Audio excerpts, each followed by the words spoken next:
안녕하세요. 저는 30대 여자입니다. 예전에는 늘 이렇게 남들은 겪지 못했던 자신만의 신기한 경험을 사연으로 소개하는 채널에 제 이야기를 보내고 싶었어요. 솔직히 평범하게 살면 이렇게 불특정 다수에게 다 말할 정도로 특별한 경험을 겪긴 어렵잖아요. 제가 그랬거든요. 꽤나 심심한 인생을 살아왔죠. 근데 몇 년 전 누가 들어도 놀랄만한 경험을 하긴 했어요. 하지만 차마 남들에게 말할 용기가 없었고 또 아직도 그때의 충격이 가시지 않기도 했었거든요. 늘 다른 분들의 이야기를 들으면서 언젠가 나도 보내보면 여러분의 위로를 받을 수 있겠다라는 생각을 했었고 드디어 이렇게 제 이야기를 보낼 수 있게 됐습니다. 저와 남편은 무려 6년 동안 연애를 했었어요. 동갑이었던 저희 둘 다 멋모르는 20대 초반에 만났죠. 저는 당시 일반 대학에 다니고 있었고 남편은 치대에 다니고 있었는데 저도 학교를 다니면서 취업 준비를 하고 있었고 남편도 6년 동안의 공부량이 장난이 아니라서 연애만 6년이긴 하지만 솔직히 만난 횟수는 그리 많지도 않았어요. 그리고 둘 다 학생이니 밖에서 만날 돈도 없었고 저희의 단골 데이트 장소는 남편 학교 도서관이거나 남편의 반지하 자취방이었죠. 6년이란 시간 동안 만나게 되면 어느 순간 정말 있으면 그냥 자연스러운 공기처럼 편하고 없으면 허전한 가족 같은 사이가 되는데요. 저희 부모님도 남편이 제 남자친구였을 때부터 알고 지내셨고 저도 이전부터 남편의 부모님을 알고 있었어요. 저희 부모님께서는 두 분이서 같이 정육점을 운영하셨는데 고향을 떠나 서울에서 혼자 살면서 공부하는 남편이 안쓰러우셨는지 항상 저를 통해서 좋은 고기를 보내주셨습니다. 남편은 물론 늘 본인을 챙겨주시는 저희 부모님께 감사했고 또 죄송스러워했죠. 내가 나중에 성공하면 꼭 은혜를 갚아야 하는 게 있는데 순영이 너하고 너희 부모님이야. 진짜 나 공부할 때 배 안 곪고 외롭지 않았던 건 다 너하고 네 가족들 덕분이다. 그런 남편은 저희 아버지께서 제가 막 취업을 하고 나서 1년도 안 됐던 해에 뇌출혈로 돌아가셨을 때 장례식에 와서 한참을 울었습니다. 그리고 공부하느라 바쁠 텐데 그만 가라는 저희 어머니의 말에도 3일 내내 장례식을 지키고 낙골당까지 따라와서 제 곁을 지켰죠. 남편은 저희 아버지 사진과 유골함 앞에서 울면서 미리 많이 찾아뵙지 못해 염치없고 죄송하다고 했고 순영이와 장모님은 본인이 지키겠다고 말했어요. 생각해보면 그게 남편이 처음 제게 한 프로포즈가 아니었나 싶습니다. 남편이 그렇게 저와 제 가족을 본인의 가족처럼 생각을 한 만큼 저도 결혼 전부터 남편의 가족을 제 진짜 가족처럼 생각을 했었어요. 남편의 고향은 강원도였는데 시부모님은 시골 마을에서 배추 농사를 지으셨어요. 근데 그게 규모가 그렇게 크지 않고 작은 하우스여서 형편이 넉넉지 못하셨죠. 시부모님이 믿는 건 개천에서 용나서 서울로 치과 의사가 되기 위해 온 남편뿐이었고 그런 남편 곁에서 가족을 대신해서 챙겨주는 제게 정말 고마워하셨어요. 연애 3년 차에 남편이 고향에 가는데 부모님이 저를 만나고 싶어 하신다고 같이 가지 않겠냐고 했을 때 처음 남편의 본가로 함께 가서 시부모님을 처음 뵀었죠. 아니 몇 달 전에 서울 가서 명민이 자취방에 들렀는데 이 녀석 냉장고에 제육볶음 재운 게 들어있는 거야. 나는 도무지 해준 기억이 없는데 누가 얘한테 그런 걸 주겠어. 근데 그게 다 순영이네 어머님께서 해주신 거라니 이거 죄송해서 어쩌니. 따로 인사도 못 드렸는데. 아니에요. 그냥 가게에서 고기 손질하고 남은 거에 양념만 해서 가져다 준 건데요 뭘. 저희 어머니도 명민이를 거의 아들처럼 생각하셔서 혼자 살면서 대충 한 끼 때울까 걱정하시거든요. 나랑 명민 엄마가 명민이 서울 보내고 얘가 먹을 거 제대로 못 챙겨 먹으면서 공부할까 봐 그게 제일 걱정이었거든. 근데 우리 아들이 무슨 재주로 공부하면서 이런 아가씨를 다 만났을까. 우리가 순영이 덕분에 밤에 다리 쭉 펴고 잔다.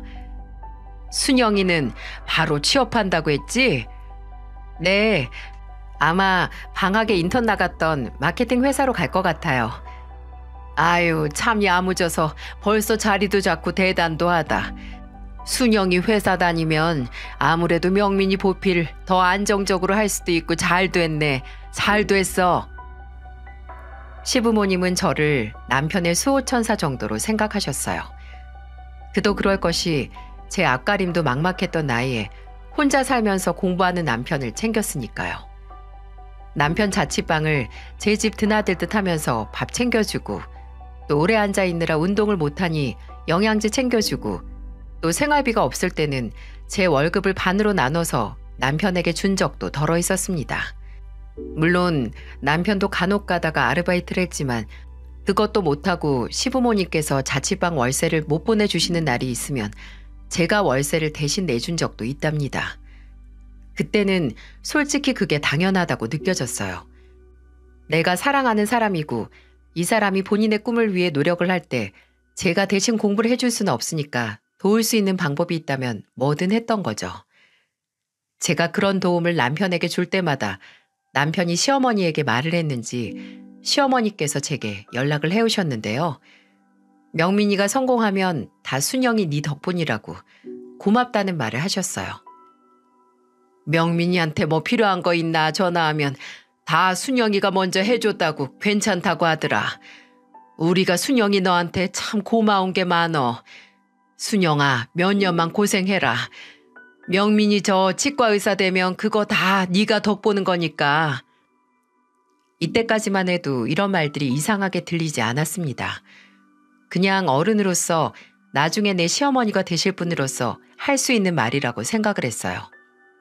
근데 나중에 시간이 좀 많이 흐른 뒤에 제 친구가 그러더라고요. 진짜 정상적인 사람이었다면 다 큰 아들을 동갑내기 여자친구에게 맡기지 않았을 거라고.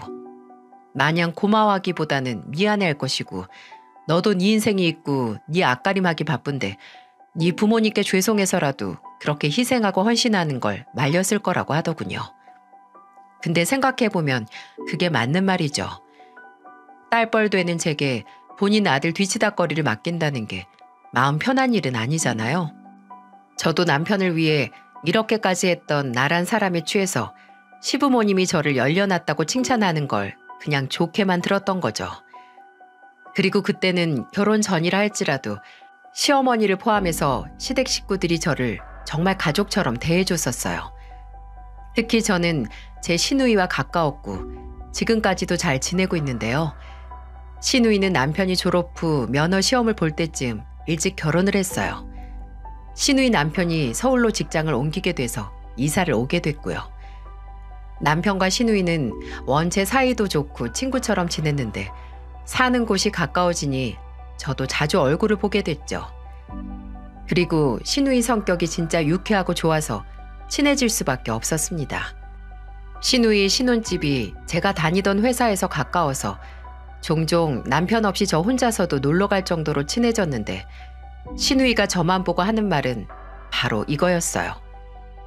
언니, 우리 오빠랑 대체 언제 결혼할 거예요? 그 인간이 언제 식 올리자고 안 해요? 이제 인턴이니까 아마 레지던트 되고 나서 하는 게 낫지 않을까 해요. 어차피 모은 돈도 얼마 없는데요. 오빠 진짜 복 받았네. 저라면 6년 동안 나 기다리게 한 남자 답답해서 가만히 안 뒀을걸요? 그리고 언니가 여간 고생한 게 아니잖아요. 진짜 무슨 복인지 박명민 씨 인복 하나 타고났다니까. 그렇게 말하던 시누이는 진짜로 속이 답답했는지 남편에게 직접 말을 했나 보더라고요. 남편이 서로 상의를 했던 것보다 더 일찍 제게 프로포즈를 했으니까요. 나중에 그 프로포즈를 받아들이고 나서 남편에게 듣기로는 시누이가 무섭게 경고를 했다고 하네요. 이러다 새언니가 오빠 버리면 어떻게 할 거냐고, 새언니한테 미안하지도 않냐고. 어차피 결혼 준비도 새언니가 알아서 할 텐데 오빠는 고작 병원 인턴하면서 결혼식장에서 턱시도 입고 신랑 입장할 시간도 없냐면서 말입니다. 성격 한번 시원시원한 시누이 덕분에 저희는 6년의 결실 끝에 결혼을 할 수 있었어요. 부모님에게 저희의 결혼은 어차피 예견됐던 거라서 새삼스러울 것 없었어요.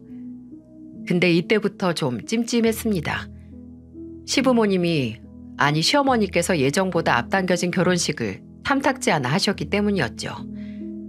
결혼 소식을 알리러 간 자리에서 명민이가 모아둔 것도 없는데 그냥 같이 살기만 하다가 조금 더 자리 잡으면 그때 시골려도 늦을 것 없다고, 아직 둘 다 30 전인데 뭐가 급하냐고 하셨어요.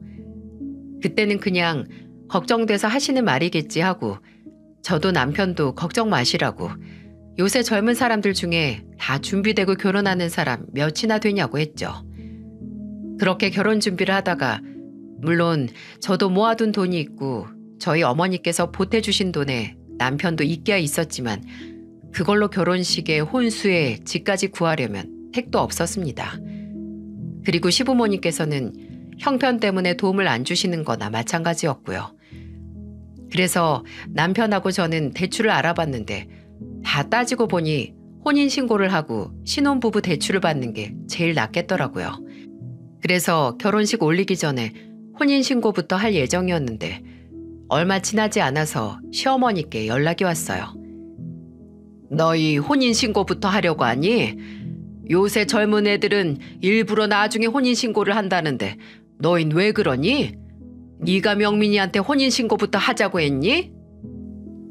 너무 당황스러웠어요. 그때 시어머니의 목소리가 되게 격양돼 있었거든요.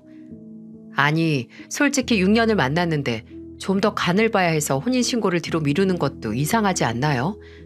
물론 사람 일이 앞으로 어떻게 될지 모르는 거지만 예전에는 결혼해서 명민이 덕 보면서 살아라 라고 입이 마르게 말씀하시던 분이 왜 갑자기 혼인신고를 빨리 하는 거냐고 저를 타박하시는지 당황할 수밖에 없었어요. 저는 대출 문제에 대해 말씀을 드렸고 또 기분도 좋지 않아서 돈 나올 때가 있었으면 저희도 이렇게 안 해요 어머님 이라고 말씀드렸어요. 그 말을 들은 시어머니께서는 조용하셨습니다. 솔직히 할 말 없으셨을 거예요. 그때 정말 시부모님께 지원받은 게 하나 없었으니까요.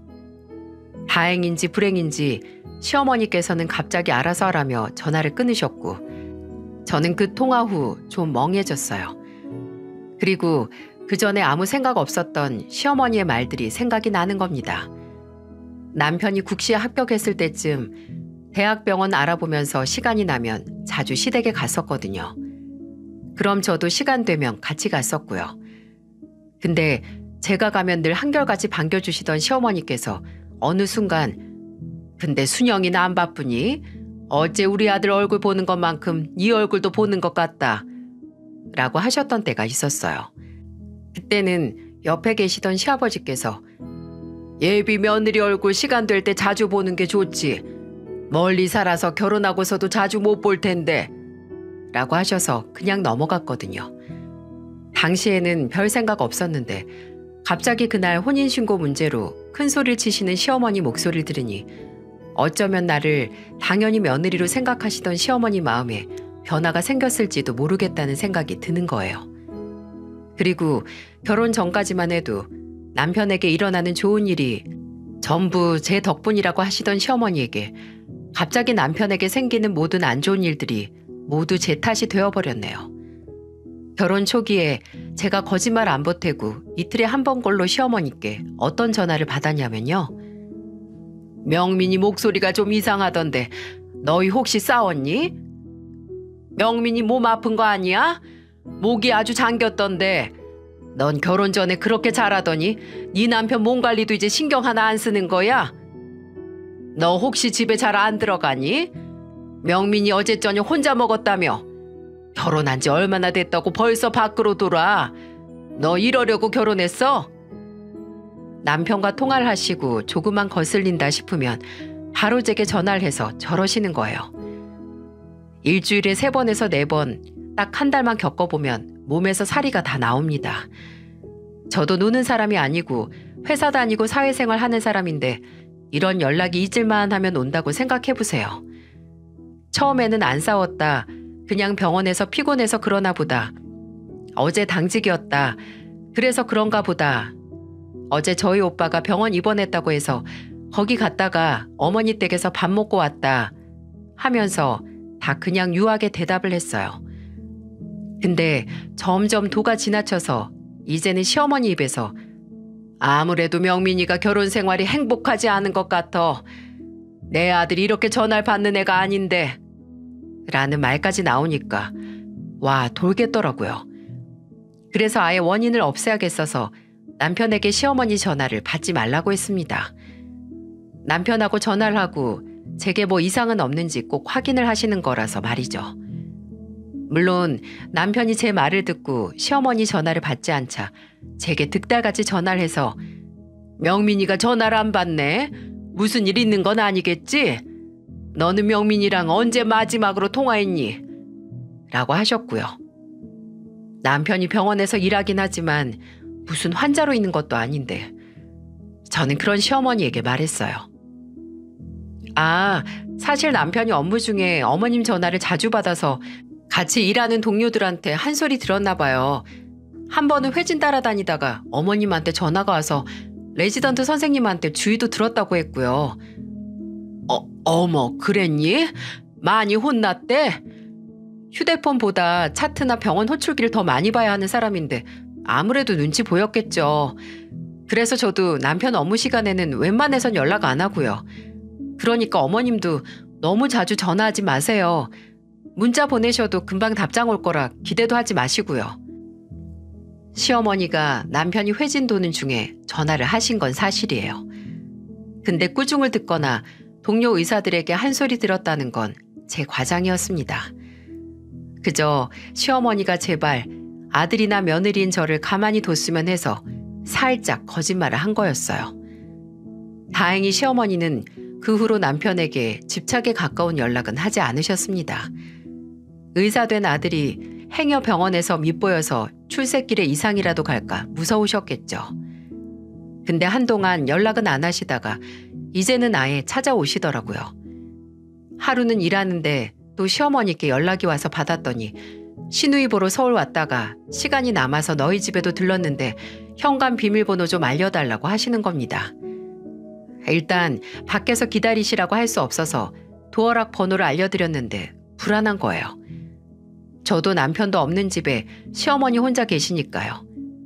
아니나 다를까 제가 퇴근하기 전까지 집안을 아주 누비고 다니셨는지 제가 도착하자마자 순영이가 의외로 게으르구나 하시면서 창틀의 먼지부터 시작해서 렌지가 끈적거리고 바닥에 머리카락은 왜 이렇게 많냐고 집에서 머리를 묶던가 차라리 자르라는 소리까지 하시더군요.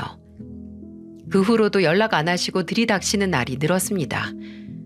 제가 정말 듣기 싫었던 건 시어머니가 저희가 결혼한 후에 제게 너 변했다 라고 말하던 거였어요. 결혼하고 나니 잡은 물고기라고 이제 정성 들이지 않는 거냐며 제게 예전에 하던 그 헌신은 다 어디 갔냐고 하셨죠. 아니 그 헌신 받던 당사자인 남편도 제게 변했다는 소리를 안 하는데 왜 시어머니께서 저러시는 걸까요? 남편이 서포트 필요할 때는 그거 대신 해주는 저를 그리 예뻐하시더니 이제 그 서포트가 필요 없으니 알아서 떨어져 나가라고 괴롭히는 거잖아요. 남편은 그런 시어머니의 태도를 치과 의사 아들 둔 부모로서 욕심이 과해져서 좀 오만해지신 것 같다. 우리 엄마도 별 수 없다고 하면서 늘 제게 미안해했습니다. 그래서 중간에서 시어머니가 직접 제게 뭐라고 하시려고 하면 막으려고 노력도 하고 제게 웬만해서는 시어머니 연락도 받지 말라고 하더군요. 본인이 알아서 한다고. 근데 아무리 그래도 직접 찾아와서 저를 갈구는 시어머니는 어떻게 해야 했을까요? 저는 아들 집이라는 명목으로 매번 연락 하나 없이 쳐들어오는 시어머니를 막기 위해 지원군을 불렀습니다. 바로 저희 친정어머니하고 시누이였어요. 시누이는 워낙 말도 직설적으로 해서 시어머니가 좀 애먹으시거든요. 같이 있으면 우리 엄마 또 시작이네 하면서 딸인 시누이가 오히려 시어머니에게 잔소리를 했었고요. 그래서 시누이가 있는 날에는 한결 편했어요. 시어머니가 제게 뭐라 한 소리 하시려고 시동을 걸면 시누이가 아우 엄마 그만 좀 해. 엄마 아들한테나 시켜. 라고 하면서 시동을 꺼줬으니까요. 그리고 저희 어머니는 제가 매번 시댁이 멀면 뭐하냐고 한 달에 가까이 사는 엄마보다도 시어머니 얼굴을 더 많이 본다고 우는 소리를 하자 그럼 시어머니가 오시는 날 엄마를 부르라고 하시더라고요. 아무리 그래도 사부인이 있으면 좀 불편해서 일찍 가지 않겠냐고요. 그래서 저는 진짜 시어머니가 또다시 쳐들어오신 날 어머님 오셨으니까 저희 어머니도 초대해야겠어요 라고 하면서 저희 어머니를 불렀습니다. 그렇게 몇 번 저희 집에서 저희 어머니를 마주치시고 좀 덜 오시더라고요. 이렇게 시어머니는 저희를 약간 통제하고 싶어 하셨어요. 아니 정확히는 치과 의사인 남편을 통제하고 싶어 하셨고 저는 그 통제를 방해하는 방해물 취급을 하셨죠. 남편이 레지던트 과정을 마치고 병원을 옮길 때 가려고 하는 병원 목록을 작성하고 고민을 했는데 저는 그냥 부부로서 조건 다 따지면 이 병원이 가장 나은 것 같다. 당신 전임 교수도 추천하지 않았냐 했거든요. 남편도 어차피 제가 말한 병원을 제일 1순위로 생각을 하고 있었는지 제 말에 동의를 하더군요. 근데 그 얘기를 어떻게 받아들인 건지 시어머니께서 제게 전화를 해서 그러시는 겁니다. 예, 너는 왜 명민이를 마음대로 조정하려고 하니? 네가 말한 병원보다 돈 더 많이 주는 데가 있다던데 왜 거길 추천을 해? 하여간 너는 결혼 전에만 도움 줬지 결혼 후에는 참 아무짝에도 쓸모가 없다. 참나, 시어머니가 말한 병원은 연봉을 많이 준다고 해도 그건 초봉이고 남편도 저도 다 따지고 보면 다른 곳에 나중에 연봉 협상에 유리하고 위치도 그렇고 생각을 안 한 게 아니었거든요. 근데 시야가 좁은 건지 그저 초봉만 보고 네가 내 아들 앞길을 막는다며 역정을 내시는 시어머니. 저는 이제 긴 말도 하고 싶지 않아서 그럼 병원 리스트랑 조건을 다 보내드릴 테니 어머님께서 한번 따져보시라고 했습니다. 직접 보고 한번 직접 분석해 보시라고요. 그리고 진짜 자료를 휴대폰으로 전송했어요. 며칠 동안 아무 연락이 없으시더라고요. 머리 좀 아프셨을 겁니다. 5일 뒤에 남편이 시어머니에게 연락을 해서 왜 연락 안 주시냐고 생각해 보셨냐고 하니까 그제야 니들이 더 잘 알지 내가 뭘 아냐고 하시면서 한 발자국 물러서시더라고요. 그럴 거면서 대체 왜 제게 스트레스를 주시는 건지. 이럴 거면 차라리 속은 기분이라도 없게 결혼 전에 반대나 하시지. 제가 결혼 생활 동안 마음 먹고 시어머니께 어머님 제가 그렇게 마음에 안 차시냐고 결혼 전에는 잘해주시다가 갑자기 저한테 이러시는 이유가 뭐냐고 여쭤보면 시어머니는 전혀 모르겠다는 얼굴로 그러셨어요. 내가 왜 널 마음에 안 차하냐고. 그냥 제가 결혼 전이랑 후가 달라서 그런 거라고 말입니다. 문제는 내가 아니라 너라고 하는 시어머니. 제게 책임을 전가한 겁니다. 비겁한 변명이었죠. 이미 남편은 의사가 됐는데 제가 전처럼 혼자 돈 벌면서 공부하는 남편 먹여 살리고 서포트할 수 없는 거잖아요. 그냥 예전에야 아들에게 도움이 되니까 지켜봤는데 막상 마음에 차지 않으니 손해봤다라고 생각을 해서 화풀이를 하시는 거예요. 시어머니께서 걸고 넘어지시는 것 중에 제가 가장 힘들었던 건 단연코 임신 문제 때문이었네요. 전국의 며느리이신 분들은 공감하실 겁니다. 시부모님이 임신으로 눈치 주실 때마다 진짜 속상하고 답답한 거요. 제가 결혼하고 5년 동안 애가 안 생겼거든요. 물론 저도 남편도 주기적으로 검사를 받아서 몸에 이상은 없다는 건 알고 있었고 임신을 딱히 미룬 것도 아닌데 소식이 없더군요. 그래도 급하지 않으니 천천히 기다려보자. 고진감래라고 이렇게 있다가 생기는 아이일수록 우리한테 더 특별한 의미가 될 거라고 하면서 서로를 그렇게 다독였어요. 근데 결혼하고 2년 차가 지나면서부터 시어머니가 임신 문제로 저를 쪼기 시작하셨거든요. 이미 첫째 조카가 3살인 시누이와 저를 비교하시면서 혼인신고는 식 올리기 전에 하더니 왜 애는 그렇게 늦게 가는 거냐고 별별 소리를 다 하셨어요. 근데 웃긴 건 막상 제가 정말 임신을 했다는 소식을 들으셨을 때는 반응이 미적지근했다는 거예요. 그냥 뭐 축하한다 장하다 이런 말은 아예 기대도 안 했는데 대뜸 너 나이가 35인데 너무 노산 아니냐 이런 소리만 하셨네요. 저는 그 전에 건강검진에서 나이는 35이라도 신체 나이는 그것보다 젊게 나왔고 산부인과에서도 문제 없다고 했다고 걱정 마시라고 했어요. 그랬더니 뭐라고 하시는 줄 아세요? 그래, 건강해서 좋겠다 라고 하셨어요. 그 후에도 남편이 전화를 드려서 제 몸 상태나 임신에 대한 이야기를 하면 왠지 듣기 싫어하시고 다른 얘기를 꺼내시는 것 같더라고요. 그 당시 시누이가 저보다 2달 일찍 임신을 해서 둘째를 가졌는데 처음에는 이미 시누이의 임신 소식을 듣고 무덤덤해지셨나 했지만 아예 듣고 싶지 않아 하시는 것 같으니 기분이 좀 이상했어요. 근데 진짜 이상했던 건 임신 5개월 정도 됐을 때 저희 집으로 배달된 상자였습니다. 시댁에서 온 거였는데 택배 상자에 든 건 다름 아닌 한약이었어요. 처음에는 귀한 아들 먹이라고 보내셨나 보다 했는데 택배 잘 도착했냐고 전화를 하신 시어머니는 그 보약을 저를 위해 지은 거라고 하셨어요. 명민이한테 들어보니까 너 요새 입맛도 없고 살도 빠졌다며? 임산부가 살이 붙어야지 빠지면 쓰니? 그거 입맛 돋우고 그 자궁에도 좋고 피를 맑게 해준다고 하니까 매일 1개씩 공복에 먹어라. 네 시아버지 친구가 효과 좋다고 한 집 가서 지은 거니까 싹 먹어. 아우, 이런 거 안 보내셔도 되는데 감사합니다 어머님. 정말 잘 먹을게요. 아니다. 내가 경황이 없어서 일찍 못 보내주고 이제서야 보내주네. 늦기야 늦었지만 늦은 만큼 귀한 손주 가진 거니 음식 잘 챙겨 먹고 그 한약도 잘 챙겨 먹어서 건강한 아이 낳으렴.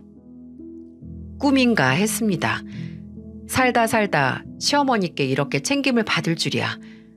물론 여러분은 시어머니의 이런 행동이 수상하다고 생각하시겠죠? 근데 지극히 상식적으로 평범하게 생각을 하면 시어머니가 임신한 며느리에게 다른 꿍꿍이가 있다는 게 더 이상하잖아요. 차마 혹시? 라는 생각은 못하고 그저 감사히 잘 먹고 진짜 건강한 아이를 출산해야지 이런 생각을 했어요. 그래도 임신했을 때는 특히나 한약을 가려 먹어야 하잖아요. 그래서 남편이 시어머니께 전화를 해서 이거 임신했는데 먹어도 되냐고 따로 처방을 받고 지어야 하는 거 아니냐고 했어요. 그랬더니 시어머니께서는 괜찮다고 체질 상관없이 그냥 임산부들 몸보신하는데 먹는 거라고 하셨습니다. 걱정하던 건 해결이 되긴 했지만 사실 제가 원래 한약을 정말 못 먹고 그 약재 특유의 냄새를 기겁하거든요. 수험생일 때 부모님이 지어준 한약도 안 먹고 가방 안에서 섞이다가 결국 터트려서 사단을 낸 게 바로 접니다. 그래도 이게 평생 몇 번 오는 기회도 아니고 그 시어머니가 보내주셨다니 먹으려고 시도는 했어요. 하지만 딱 한 번 입에 머금었다가 바로 뱉은 후로 냄새도 못 맡겠는 거예요. 시어머니가 주기적으로 연락을 하셔서 약은 잘 먹냐, 몸은 괜찮냐 물으시면 잘 먹고 있다고 대답은 하긴 했지만 처음 한 봉지를 한 입 먹고 버린 뒤에 나머지 봉지들은 까보지도 않았어요. 남편도 냄새 맡고 이건 진짜 먹을 게 못 된다고 한 걸 임산부가 잘 먹기는 힘들었죠. 근데 그때는 차마 맡을 수도 없었던 그 고약한 냄새가 저와 제 아이의 목숨을 살릴 거라는 걸 누가 알았겠어요? 한약을 받고 몇 주 시간이 지나고 시누이가 저희 집에 놀러 온 날이 있었어요.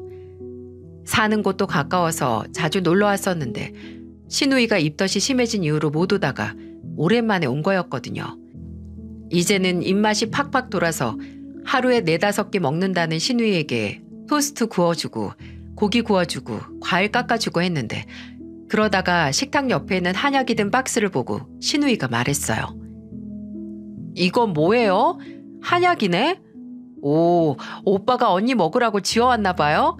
아주 지극정성이셔. 아, 그거 남편이 아니고 어머님이 보내주셨어요. 어머, 우리 엄마가 웬일이야? 이제 정신 좀 차리셨나? 근데 웃긴다. 나 임신했을 땐 이런 거 하나 없었는데. 아가씨는 나보다 젊잖아요. 나는 노산이라고 챙겨주신 것 같은데 아가씨한테는 필요가 없는 거니까 안 주신 거겠죠. 노산은 무슨, 언니랑 나랑 나이 차이 얼마나 난다고. 다 흘려들어요. 우리 엄마 옛날 사람이라 아주 20대 중반에 딸린 자식 셋은 돼야 한다는 마인드라니까요. 근데 어째 박스에 한가득이네? 먹은 지 얼마 안 됐나 봐요? 아니, 보내주신 지는 한참 됐는데 내가 도저히 못 먹겠더라고요. 일단 어머님한테는 매일 먹고 있다고 하긴 했는데 아가씨, 이거 비밀이에요. 막상 보내주셨는데 안 먹으면 또 뭐라 하실 거 아니에요. 걱정 마요. 말 안 해요. 근데 얼마나 끔찍한 맛이길래 이렇게 남겼어요? 언니, 이거 어차피 임산부 먹는 용으로 지은 거죠? 그럼 나도 먹어도 되나? 그렇긴 한데 한약 막 먹긴 좀 그렇지 않아요? 아가씨 한약 먹고 싶으면 내가 지어다 줄게요. 아니, 됐어요. 그냥 궁금해서요. 그리고 내가 약발이 기가 막히게 봤거든요. 저 하나 먹어볼게요. 그렇게 말한 신우이는 하나를 따서 바로 쭉 마셨습니다. 근데 반절 먹고 너무 쓰다고 언니가 왜 못 먹었는지 알겠다며 안 먹더라고요.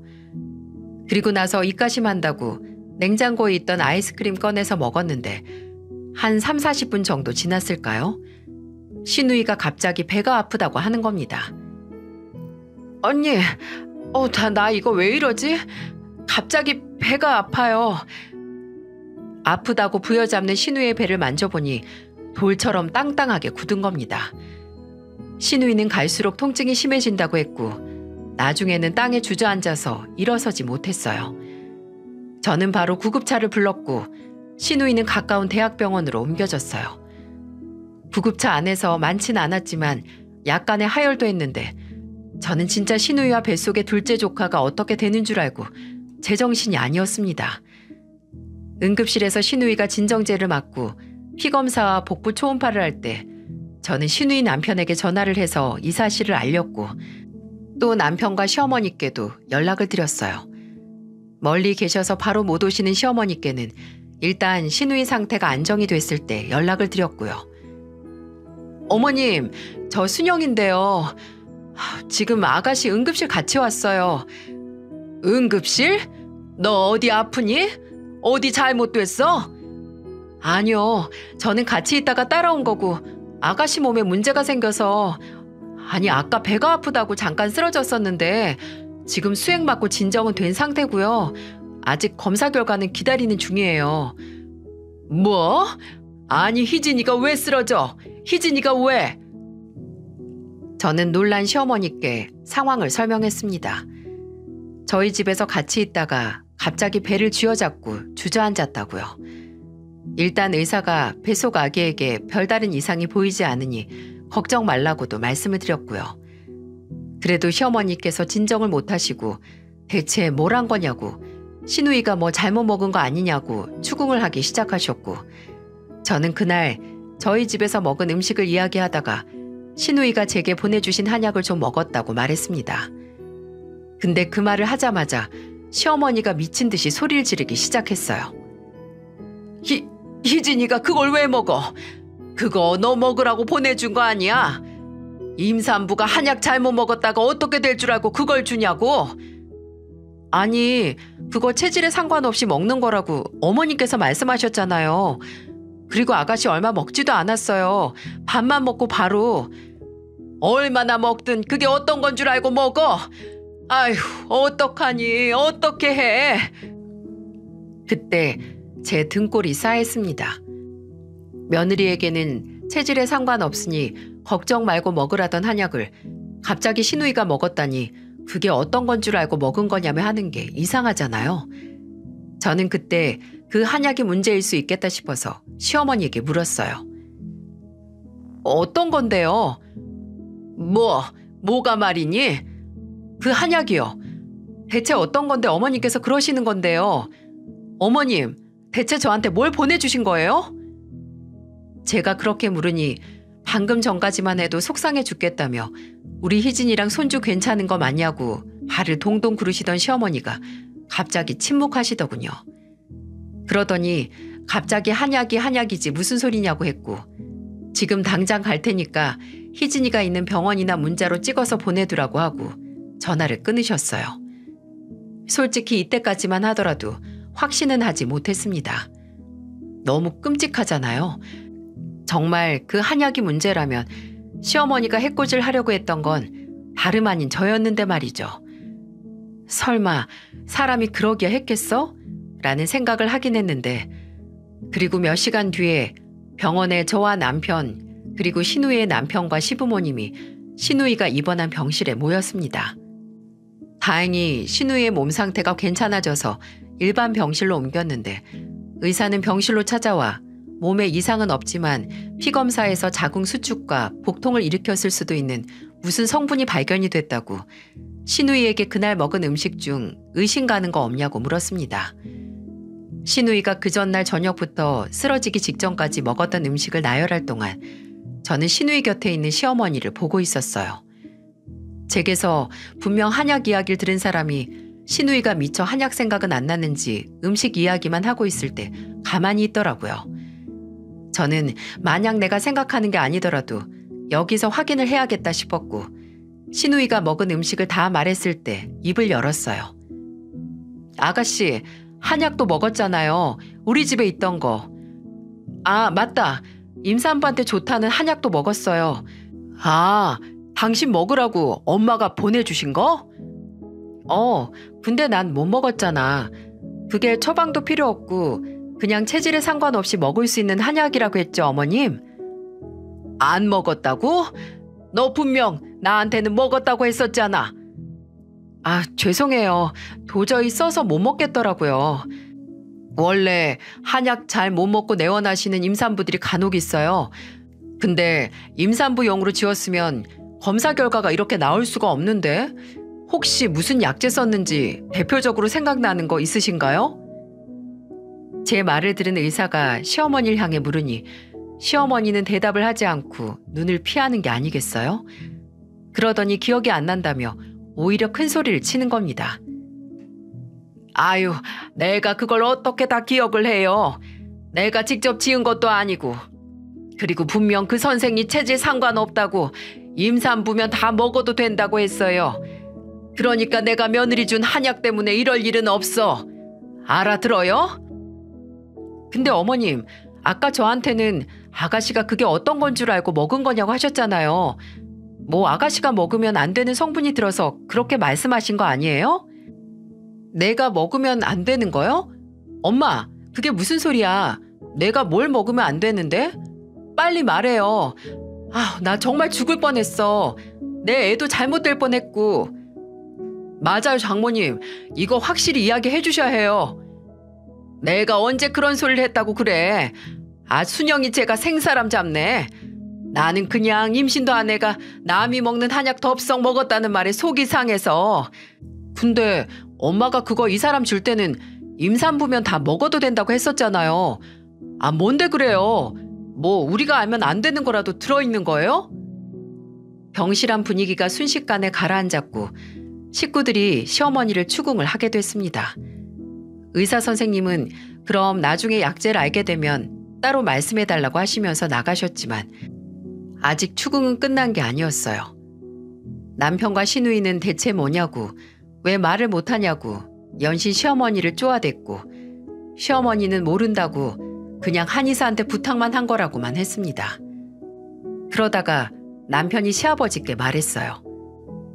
아버지, 그 약방 아버지 친구분이 아시는 데라고 했죠? 친구분한테 전화해서 약방 번호 좀 알려달라 하세요. 직접 물어보게요. 아이 참, 얘가 왜 이래? 뭘 그렇게까지 한다고 하니? 엄마가 아니라고 하면 좀 아닌 줄 알고 있지. 남편이 시아버지에게 바로 약방 연락처를 알려달라고 하자 시어머니가 펄쩍 뛰시는 게 아니겠어요? 그리고 시아버지께서 주머니에서 휴대폰을 꺼내자 그걸 빼앗아 들기까지 했습니다. 이미 행동으로 그 한약에 뭔가 문제가 있다는 걸 증명한 거나 마찬가지였죠. 병실 안에 있는 가족들이 모두 한마음으로 시어머니를 추궁했습니다. 당장 말하라고. 대체 뭘 한 거냐고 몰아붙였죠. 그러니 나중에는 시어머니가 아예 신우이가 누워있던 침대에 풀썩 주저앉아서 우시려고까지 하시는 거예요. 그런 시어머니를 보면서 남편은 한숨을 쉬면서 다시 한번 말했어요. 엄마, 어차피 약방에 전화하면 바로 아는 거니까 괜히 나중에 일 더 크게 만들지 말고 그냥 여기서 말해요. 얼른. 네? 사람 미치게 하지 말고 말 좀 해달라고요, 좀. 그만 좀 해, 그만. 그래, 내가 순영이 제 뱃속에 애 떼려고 약 지어다 보냈다. 됐니? 뭐라고요? 엄마, 지금 무슨 소리예요? 당신 제정신이야? 아니, 애를 떼다니, 그게 무슨 소리야?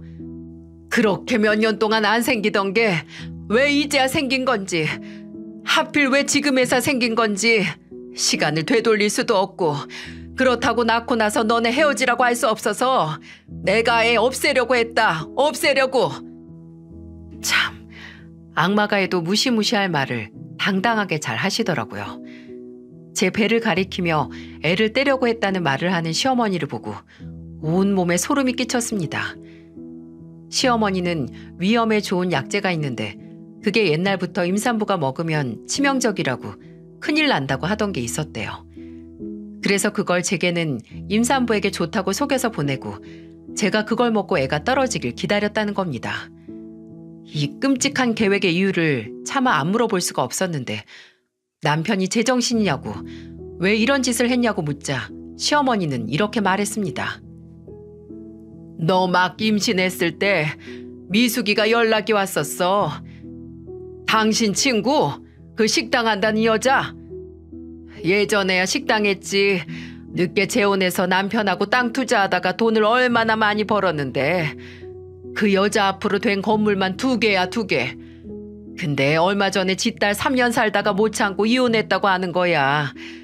그리고 하는 소리가 명민이 너무 일찍 결혼했다고.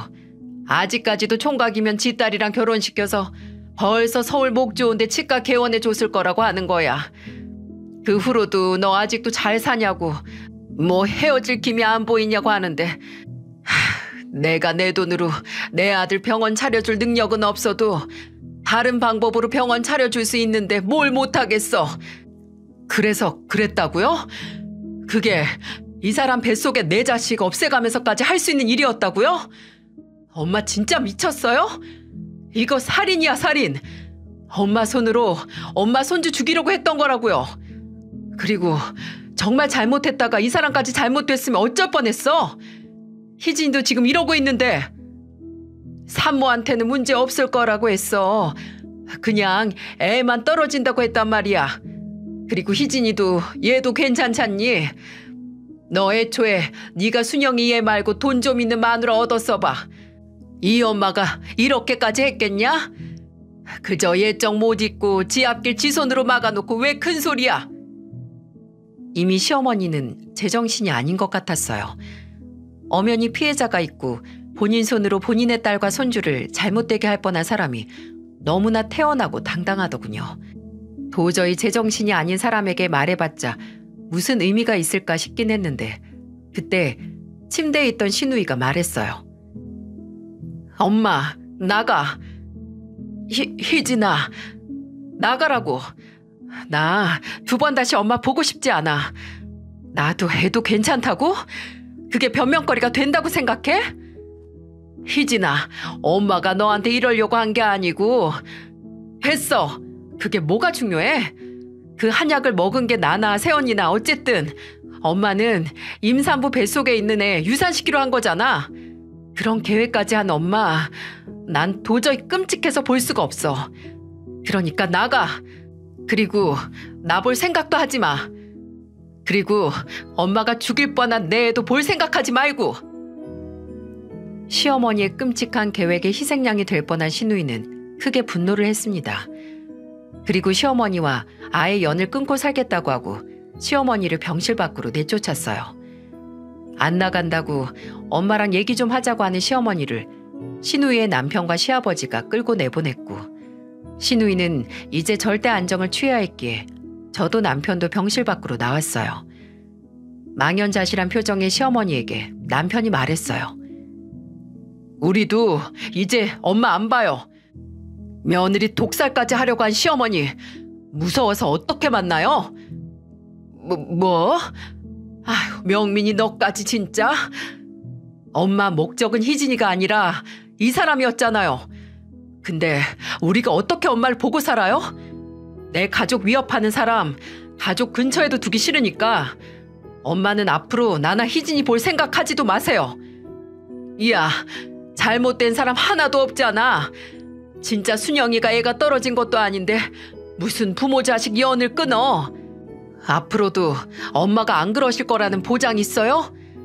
저희 결혼하고 지금까지 엄마 이 사람 못 잡아먹어서 안달이셨잖아요. 내가 뭘 했다고. 제가. 맞아요, 어머님. 어머님 저 끝까지 어머님 아들 아내로 인정 안 하셨어요. 그것도 겨우 아들 병원 하나 개원해줄 능력도 돈도 없다는 이유로. 근데 어머님, 이 사람 면허 따기 전까지 제가 무슨 일을 했는지 그건 다 까먹으셨나 봐요? 그저 아들한테 도움이 될 만큼 달면 삼키고 이제 필요 없어지니까 써서 뱉으려고 하시나 본데, 저는 어머님한테 삼켜지기도 뱉어지기도 싫으니까 이제 그렇게 눈에 안 차는 며느리 아예 안 보고 사시면 되겠네요. 서로 마음 편하게. 저희는 남편을 붙잡은 시어머니를 떼어내고 병원을 나섰습니다. 다행히 신우이와 뱃속의 아기에게는 문제가 없었고 이틀 입원하다가 퇴원을 했어요. 저도 그 문제의 한약을 아예 안 먹은 게 아니고 한 모금 정도는 먹었었기에 혹시나 해서 검사를 했지만 문제가 없었고요.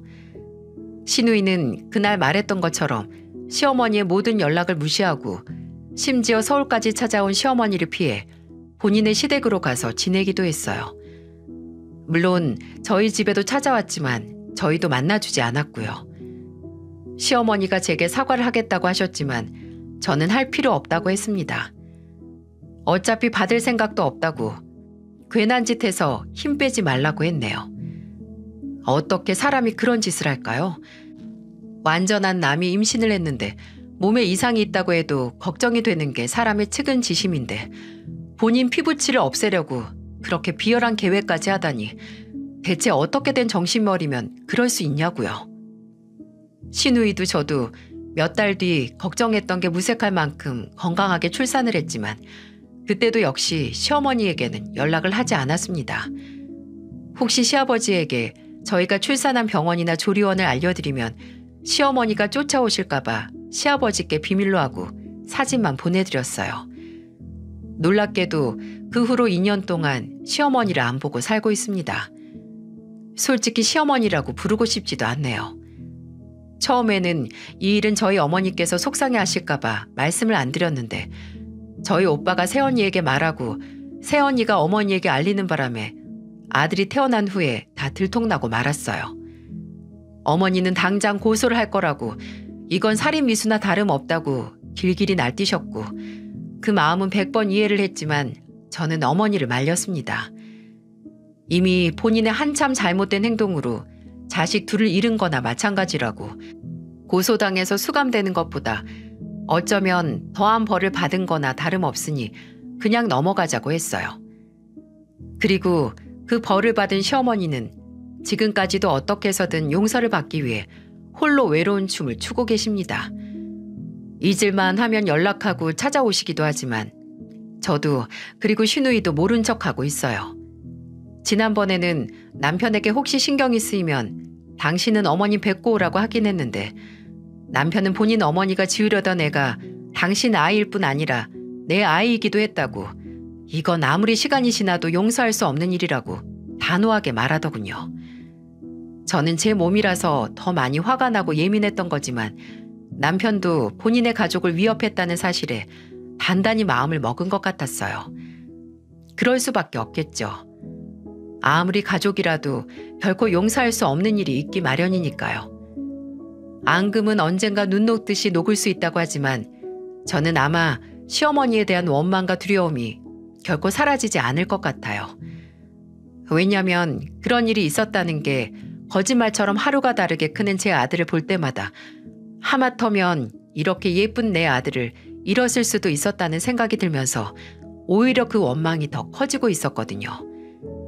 그리고 그 이야기를 신우에게 했더니 제 말에 10분 공감을 하더군요. 제 친구들에게도 차마 말하지 못한 이야기를 이렇게 후련히 하니까 제 속이 좀 편해지는 것 같습니다.